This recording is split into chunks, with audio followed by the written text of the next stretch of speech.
আপা আপনার কাছে একটু আসি এই যে বিভ্রান্তি যে মানে মুক্তিযোদ্ধার স্বীকৃতি নিয়ে যে বিভ্রান্তিটা তৈরি হলো সেটা নিয়ে আসলে বিএনপি কি বলছে?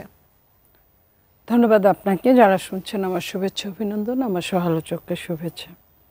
বিএনপি এখনো বোধহয় এই নিয়ে কোনো ওই ধরনের কথা বলে নাই ওপেন, তাহলে আপনারা জানতেন। তো আমি যেটা আমার বিবেকসম্মত কথা বলি, যদি আমি বিএনপি করি, এবং বিএনপিও আমার মনে হয় আর বাইরে যাবে না।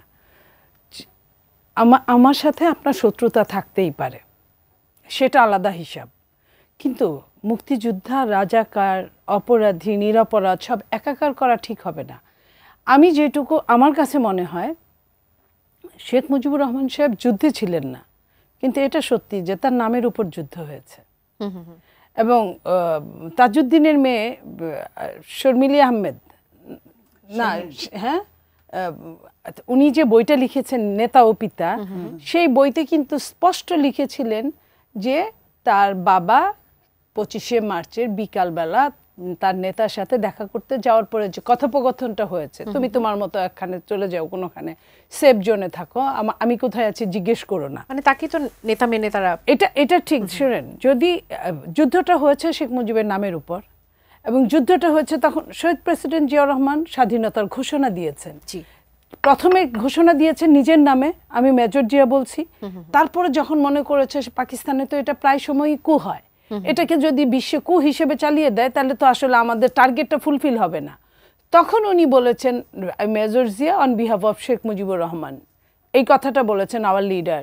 তো এই যে তার নামের উপর যুদ্ধ হয়েছে, উনি যদি কৌশলে যদি লুকিয়েও থাকেন বা ধরা দিয়েও থাকেন, সেটাকে আমি এই মুহূর্তে আমি ওইটাকে আপনি হলে আমি হলে তাই হয়তো করতাম। কারণ সংখ্যাগরিষ্ঠ কারা ছিল, ওনার দলই কিন্তু সংখ্যাগরিষ্ঠতা অর্জন করেছে এবং অবিভক্ত পাকিস্তানের প্রধানমন্ত্রী হওয়ার কথা। তো সেইখানে যদি এই যুদ্ধের অবতারণা না হতো, উনি প্রধানমন্ত্রী হতেন।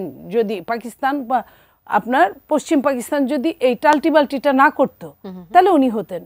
তো সেই জায়গা থেকে যদি চিন্তা করি, উনি মুক্তিযোদ্ধার তকমা থেকে বাতিল হবে এটা আমি মনে করি না, এবং অবশ্যই তাজউদ্দিনরা এরকম এই জায়গাটায় হবে এটাও আমরা মনে করি না। কারণ এই যে এই এতদিনের যারা সত্যিকার অর্থে এই দেশটাকে এখন পর্যন্ত ধারণ করে না, অথচ এই দেশের রূপ রস গন্ধ প্রকৃতি সবকিছু উপভোগ করে সম্পূর্ণরূপে, শুধু তাই করে না, দখল করে। তারা যদি এত কিছু করতে পারে, কোনো সরি না বলে, কোনো রকমের কোনো না করে, আপনার যদি এত কিছু করতে পারে, যাদের নাম দিয়ে যুদ্ধ হয়েছে এবং যারা অনেকেই এর মধ্যে যুদ্ধে ছিলেন, অংশগ্রহণ করেছিলেন, তো তাদেরকে নিয়ে এতদিন পরে অন্তর্বর্তীকালীন সরকার অন্তত পক্ষে এটা নিয়ে কথা বলতে পারে না। নিশ্চয়ই বিএনপি বা অন্যান্য রাজনৈতিক দলের সাথে নিশ্চয়ই এটা নিয়ে কোনো কথা হয় না, কারোর সাথে এটা নিয়ে তো কথা হওয়া দূরের কথা। এই যে এত বড় বাজেটটা পেশ করলেন, আচ্ছা বাজেটের নিয়েও তো তারা কথা বলেন নাই কোন রাজনৈতিক দলের সাথে, যাদের অভিজ্ঞতা আছে, যারা এই দেশে অনেক দিন পরিচালনা করেছে, তাদের সঙ্গে কথা বলার প্রয়োজনই বোধ করে না। তারা যখন যা মনে করছে তাই করছে, যেখানে তাদের হাত দেওয়ার কথা না সেইখানে তারা অনেক রকম উল্টাপাল্টা করছে। এটা তো তাদের কথা ছিল না, এটার নাম তো সংস্কার না, এটার নাম আপনার নির্বাচনের জন্য যদি এত কিছু বের করে এই কথাটা, এটা কি সংস্কার? এটা আপনার নির্বাচিত সরকার এসে ওই সময় যারা জন্মগ্রহণ করে আপনার মুক্তিযুদ্ধের সনদ নিয়ে চাকরিতে ঢুকেছে তাদের বিরুদ্ধে কিছু বলতে পারে, সেটাও নির্বাচিত সরকার। এগুলো নিয়ে এখন কাজ করার টাইম না। আপনি এই ছোটখাটো নিয়ে কাজ করবেন, বিরাট কিছু এত বছর যাবত ভোগ করছে যারা, এখন এটা নিয়ে কাজ করে আপনি নির্বাচনকে ঢিলেমিলে করে পিছায় দিবেন, এটা হতে পারে না। আক্ষেপের জায়গা তো নিশ্চিতভাবেই আছে। তারপরও বলা হচ্ছে যে এটি একটি বাস্তবমুখী বাজেট, একটা সংকোচন মিতব্যয় একটা বাজেট এটি। সেখান থেকে একটু মূল্যায়নটা শুনতে যাব যে বাজেট কেমন দেখলেন আপনি? আপনি একটা কথা বলি, যারা কালো টাকাকে সাদা করার মতো এই নোংরা খেলায় মত্ত থাকে, তারা আর যাই হোক না কেন এই দেশের, তাহলে বিগত স্বৈরাচারের সঙ্গে তফাৎটা কি তাদের? এবং সেটা দিয়ে কি করবে? ফ্ল্যাট কিনবে, সম্পত্তি কিনবে। তাতে কি হবে? যারা সারা জীবন ইনকাম করেছে টুকটুক ছোট ছোট ছোট ছোট করে, তারা সারা জীবন একটা স্বপ্ন দেখেছে, একটা ঘর হবে, একটা বাড়ি হবে বা একটা ক্ষেত হবে, তারা কিন্তু ওইখানে প্রতিযোগিতায় টিকতে পারবে না। ওইখানে কিন্তু কালো টাকার দৌরাত্ম্যদের অনেক কিছুই হবে। তারপরে আপনি মনে করেন এই অর্থ উপদেষ্টা উনি বলেছিলেন কি প্রথমে এসেই যে খুব বেশি সমস্যা নাই, যা টুকটাক সমস্যা আছে এটা তারা ঠিকঠাক করতে পারবে। এখন ওনারা বলে যে অনেক রকম সমস্যা, এবং এই যে এই ধরেন আর 9 মাস 10 মাসে আপনার ওয়ার্ল্ড ব্যাংক কি বলেছে, আপনার 27 লক্ষ নতুন অতি দরিদ্র ঢুকে গিয়েছে। সেই অতি দরিদ্রের মধ্যে আবার নারীরা হইল 18 লক্ষ। তো এই যে তাদের জিডিপি গ্রোথ কত 4-এর নিচে নেমে গিয়েছে, যেটা আপনার 24-25-এও ছিল, সরি 23-24-এও ছিল আপনার 4.22-এ।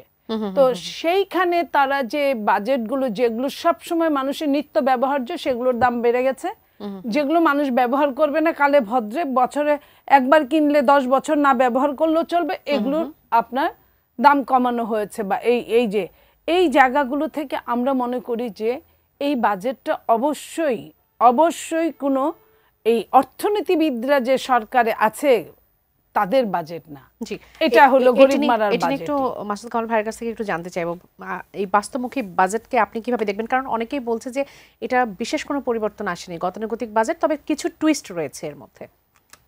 দেখেন বাজেটে হয় কি, আমি ভালো অর্থনীতি বুঝি না, কিন্তু আমি অর্থনীতির ছাত্র না, আমি আমার কমন সেন্স দিয়ে কিছু কথা বলি। আওয়ামী লীগ আমলে বাজেটগুলো যেগুলো হতো, আওয়ামী লীগের বাজেটকে আমরা কি বলতাম, সবাই বলতো, এই সালাউদ্দিন সাহেব বহুবার বলছেন, এই আহসান ইস মনসুর বহুবার বলছেন, আওয়ামী লীগের বাজেট কোন বলছেন লুটপাটের বাজেট ছিল, উচ্চাভিলাষী লুটপাটের বাজেট বেসিক্যালি বলা হতো। ওই বাজেটের সঙ্গে আপনি নিয়ে আসেন এই বাজেটেরটা, দুইটা ফিগারের পার্থক্য ছাড়া আর কোনো পার্থক্য নেই, সব মিলে মাত্র 7,000 কোটি টাকা কম। সবগুলি একই, যা ছিল ওই একই ফরম্যাট, ওই ফরম্যাটের মধ্যে খালি ফিগারগুলো একটু এদিক সেদিক করছে। এবং যেটা করছে এই বাজেট সম্বন্ধে বলা হচ্ছে, আমি অত বেশি বলবো না, আমি 2-1টা পয়েন্টে বলি, পরে 2-1টা পয়েন্ট বলবো এই কারণে, তারপরে আপনার মনে হবে যে বেশি পয়েন্ট ভাগ্যিস বলে নাই, বললে আবার ঝামেলা হইতো। পয়েন্টগুলি বলি আপনার। প্রথমে কি বলছে যে এটা হলো গিয়ে বৈষম্যহীন বাজেট হবে, এটা একটা বাজেট তো বৈষম্যহীন। আচ্ছা ফাইন, কোটা বিরোধী আন্দোলনের মাধ্যমে আসছে না, জি আচ্ছা করমুক্ত আয় সীমা আগামী বছর জন্য তারা করছে যে জুলাই যোদ্ধাদের জন্য করমুক্ত আয় সীমা হলো 5 লাখ টাকা, জি, আর আমার আপনার জন্য হলো 3,75,000 টাকা হবে। এটা কি বৈষম্য না? বলবেন যে জুলাই যুদ্ধ, আচ্ছা জুলাই যুদ্ধ কারা ভাই? 10 মাস হয়ে গেছে, আপনি এখনো জুলাইয়ের আন্দোলনে কতজন মারা গেছে এইটাই করতে পারেন নাই, এই লিস্টই করতে পারেন নাই পর্যন্ত, এই গভর্নমেন্টও পারে নাই, কেউ পারে নাই। জামাত একটা লিস্ট করছে 691 জনের, ওইটা আমি দেখছি, খুব গোছানো একটা লিস্ট করছে জামাত, আর কেউ তো কয় না। বিএনপি এত বড় দল, এই কামে তারা হাত পাকায় নাই, তারা আছে প্রত্যন্ত অঞ্চলে একদল লুটপাট করতেছে আর উপর থেকে গেলে বহিষ্কার করতেছে, এই কামের কাম কিছু করতেছে না। কিন্তু তারা এটা করতে পারতো না, একটা লিস্ট, তাদের সারা দেশে তাদের সংগঠন আছে, করতে পারতো না, করে নাই, কেউ করে নাই।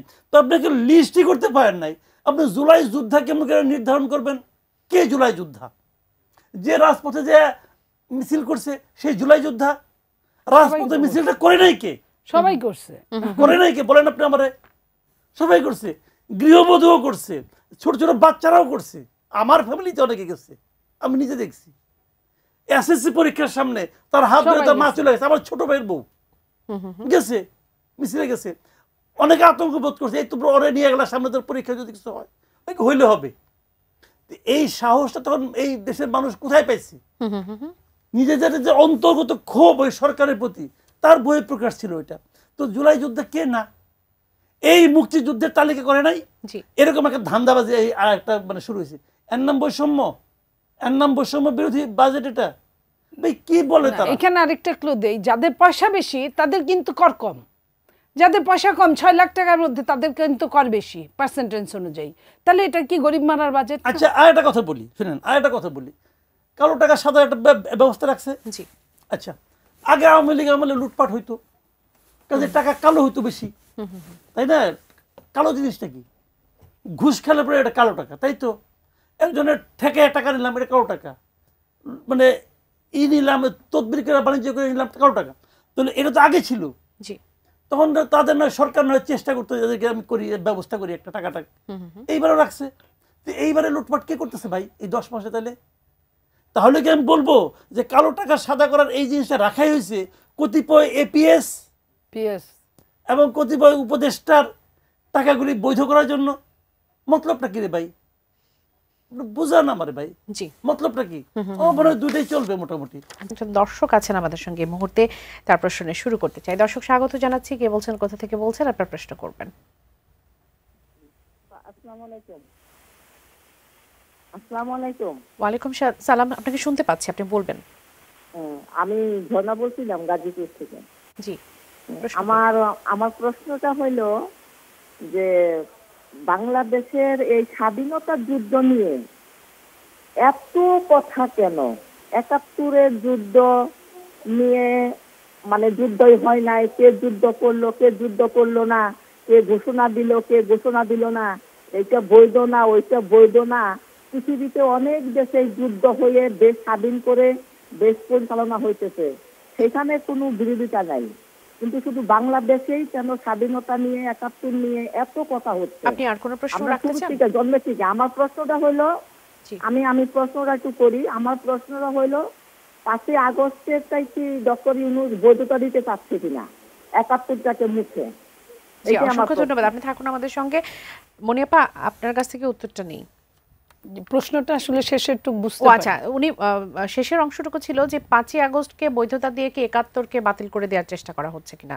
জি, উনি সাধারণ একজন জনগণ হিসেবে উনি যেহেতু বুঝেছেন, আমার মনে হয় এখন সমস্ত বাংলাদেশি বুঝেছেন।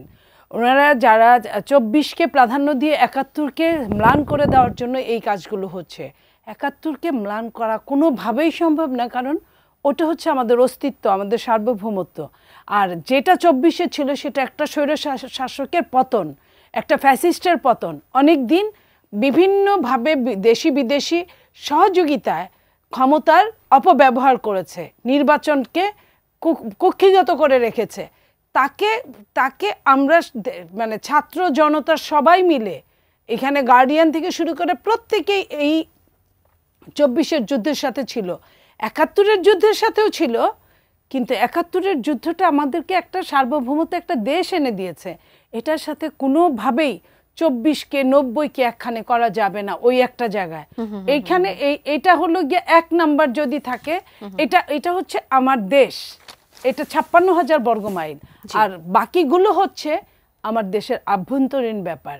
তো আভ্যন্তরীণ ব্যাপারে আমরা অনেক, আমাদের খারাপ সময় যেতে পারে, ভালো সময় যেতে পারে, আমাদের গণতন্ত্র হরণ হতে পারে, সেগুলো আবার আমরা জোড়াতালি দিয়ে ঠিক করতে পারি।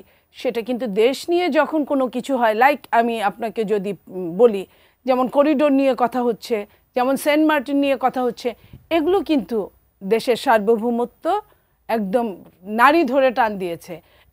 এটা কিন্তু আবার আপনার ওই ৭১-এর যায় অবস্থা, এরকম অবস্থা চলে যাচ্ছে। সেটাকে আমাদের আবারও সবাইকে একসাথে যদি এমন হয় প্রতিহত করতে হবে। কিন্তু ২৪কে আমি বলতে চাই একটা গণ অভ্যুত্থান, যে গণ অভ্যুত্থানটা নষ্ট করেছে কারা? ২৪-এ যে ছেলেগুলোকে আমরা সামনে এগিয়ে দিয়েছিলাম, আমরা পেছনে ছিলাম, সেই ছেলেরাই, তারাই, এবং এই সরকার এসেই যখন বলল যে এই ছাত্ররা আমাকে ক্ষমতায় নিয়ে আসছে, সেদিন থেকে ছাত্রদের মাথা বিগড়ে গেল। সেই দিন থেকে এই দেশের ২৪-এর গণ অভ্যুত্থান আমি বলতে চেয়েছিলাম, সেই গণ অভ্যুত্থানটাকে গলা টিপে হত্যা করলো। এখনো পারে ২৪টাকে বাঁচিয়ে রাখতে, তারা যদি চেষ্টা করে, তারা যদি সৎ থাকে সরকার, এবং তারা যদি সবাই মিলে নিরপেক্ষ। গতকাল জাতীয় ঐক্যমত্য কমিশনের সঙ্গে দ্বিতীয় দফার বৈঠক শেষে এনসিপি যে সংবাদ সম্মেলন করেছেন, নানান বিষয়ে তারা কথা বলেছে। সেখানে একটি বিষয় ছিল যে স্থানীয় সরকার নির্বাচন নির্দলীয় নিরপেক্ষ সরকারের অধীনে করার প্রস্তাব তারা দিয়েছে। নির্দলীয় নিরপেক্ষ সরকার অধীনেও চায়, এবং সেই সাথে ক্ষমতার ভারসাম্য রক্ষার জন্য তারা বিরোধী দল থেকে প্রধানমন্ত্রীর কথা বলেছেন। এই বিষয়গুলো নিয়ে আসলে আপনার মন্তব্য জানতে চাই। তাহলে তো শোনেন, ঘুরে ঘুরে তো একই হলে তাহলে তার নির্বাচনের কোনো দরকারই পড়ে না। কেউ কোনো দিন বিরোধী দল যদি প্রধানমন্ত্রী পায়, তাহলে সরকারি দল কাকে বলে? তাহলে তার সরকারি দলের প্রয়োজন পড়ে না। বিরোধী দলকে কি বলা হয় সারা বিশ্বে? বিরোধী দলকে বলা হয় যে আপনার ছায়া সরকার। তো ছায়া সরকার যদি সরকার হয়ে যায়, তাহলে তো সরকারি দলকেই ছায়া সরকার হতে হবে। তাহলে তার এই ধরনের দরকার পড়ে না। তাদের মাথা যে ঠিক নাই, তাদের ঠিক থাকার কথাও না। তাদের বয়স কত? সব কিছু শোনেন, আপনার বয়স যতই হোক, অভিজ্ঞতা যদি না থাকে আপনি কিছুই শিখতে পারবেন না। তাদের অভিজ্ঞতা নাই, তাদের বয়সও নাই, এবং তাদের সাথে যারা আছেন এই কিংস পার্টির কিংসরা, তাদেরও অভিজ্ঞতা নাই, শুধু বয়সটাই বেড়েছে, অভিজ্ঞতা নাই। তাহলে তারা তো এই ধরনের কথা বলবে। আর স্থানীয় সরকার আপনার 4টা স্থানীয় সরকার, সিটি কর্পোরেশন, পৌরসভা, উপজেলা, ইউনিয়ন পরিষদ, 4টা নির্বাচন করতে মিনিমাম বাংলাদেশের মতো দেশে 2 বছরের ব্যাপার। তাহলে তারা যদি একদম র্যান্ডম নির্বাচন করে যে একটার পরে একটা করে যাবে, তাও কিন্তু মিনিমাম 2 বছর লাগবে। তারা তো সময় ক্ষেপণ করার জন্য এই ধরনের কথাগুলো বলছে। নির্দলীয় নিরপেক্ষ সরকারের অধীনে সেটা হলে কি ভালো হয় কিনা, এটা আপনার কাছে কি মনে হয়? নির্দলীয় নিরপেক্ষ সরকারের অধীনে হওয়াটা, আমি সেটাই বলছিলাম, ইন্টারিম গভর্নমেন্ট কিভাবে স্থানীয় সরকার নির্বাচন করবে? এটা তো স্থানীয় সরকার নির্বাচন চলমান, সেটা তার তো করার কথা না। সে একটা জাতীয় নির্বাচন দিবে এবং খুব তাড়াতাড়ি নেমে যাবে। তাকে বেশি সময় দেওয়া হয়েছে বলে সে আরো থাকার জন্য সে এই ধরনের কথাগুলো বলাচ্ছে, এই পোলাপানগুলো দিয়ে। এটা তো তার কোনোভাবেই উচিত না, কারণ স্থানীয় সরকার, এটা আমি তো দূরের কথা, একজন নিরপেক্ষ কোনো দল করে না সেই মানুষ এই কথাটা স্বীকার করবে না। যদি তার বুদ্ধিভিত্তিক যদি রাজনীতি এই দেশে সচেতন মানুষ হয়, তাহলে সে নিজেও এই কথাটা কোনোভাবেই, আজকে আপনি দেখেন যে স্থানীয় সরকারটাকে তারা কোথায় নিয়ে গেছে। আপনি সিটি কর্পোরেশন উত্তর দক্ষিণ দেখলেই আপনি বুঝবেন যে কোথায় নিয়ে গেছে। তাহলে সারা বাংলাদেশ যখন এই অবস্থায় নিয়ে যাওয়া হবে, তখন বাংলাদেশের কি অবস্থাটা হবে? স্থানীয় সরকার যারা চালাচ্ছে তারা তো চরম অন্যায় কোন পর্যন্ত গেলে, যে পিএসএ দুদকে 3 মাস 6 মাসেই ডাকে।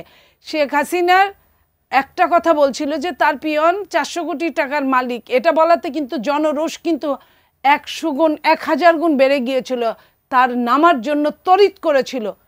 সেটার কিন্তু 15.5 বছরে একটা প্রধানমন্ত্রীর পিয়ন 400 কোটি টাকার মালিক হয়েছে। আপনার এখানে 7 মাস 8 মাসে আপনার প্রায় 400 কোটি টাকা, বইয়ের উপর 400 কোটি টাকা, এই যে টাকাগুলো এই 7 মাসে, তাহলে তো ওই হিসেবে তো অন্য সরকার কিছুই না এদের কাছে। অসংখ্য ধন্যবাদ।